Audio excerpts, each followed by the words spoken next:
सब जानेगी मत जानेगी गलू के भाई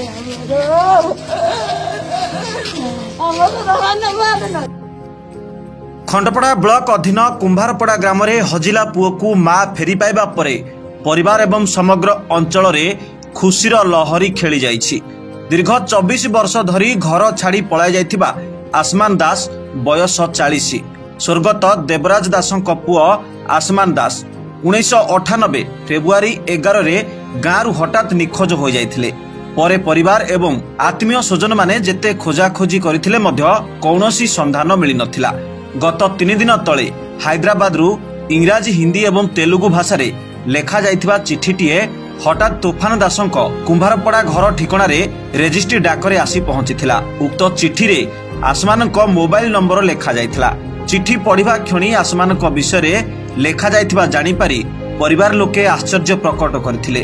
उक्त चिठी रे थिबा फोन नंबर रे परिवार लोके कथा होई आसमान को गाँ को फेरी आसबा पई परामर्श देथिले।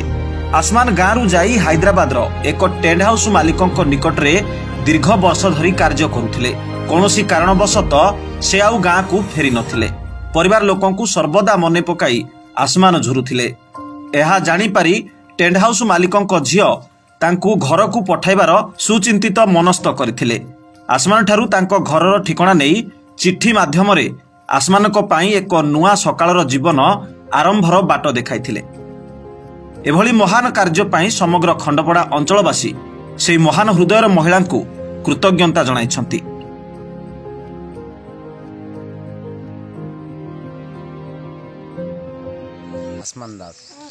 आसमान दास आपनकर घर कुंभारपड़ा। आपण केते वर्ष ला पळैथिले? 23-24 वर्ष। कुआड जाइथिले हेरी? हैदराबाद थिले। हैदराबाद जाइथिले। अच्छा घर कथा मन पड़नथिला? पड़था। अच्छा आपण पढ़ी थांते पाठ काहे पळैले? से उम्र 14-15 वर्ष बयस रे माइंड रे जोडा आइला सेडा कर लेले आ पढ़े गली। माँ कथा मन पड़ुथिले हेटी? सब से कथा मन पड़े।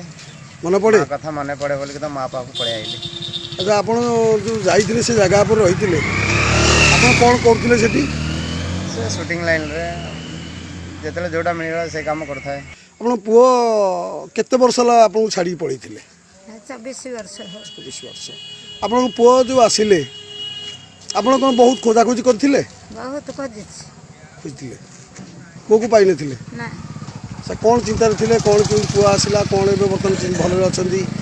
कोटी निधि पाइली मो पुओ आसिला मोह देखली पुओ न पुओ न मोह न देखला पर भी विश्वास जाई नथिली। बड़ पुओ पाइकी वनसठ हेतले गाड़ी रे मत फोन कला म हेठ जाइली विश्वास हला म पुओ आछि बोली। आपनको पाखु पुओ जो आसिले वर्तमान एबे आपण कोन अनुभव करूछंदी? बहुत भल लागुची खुशी लागुची मो पुओ मो पाखु आसिला केंति लागे आ एहुडा को अनुभव जे करथो हे जानि।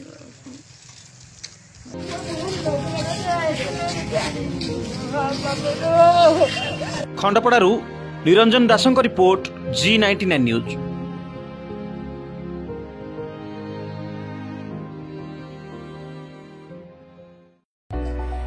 अपडेटेड वीडियो देखिबा पई G99 न्यूज चैनल रो फेसबुक पेज को लाइक कर नियंतु तथा YouTube चैनल को सब्सक्राइब करी बेल आइकन को प्रेस करबा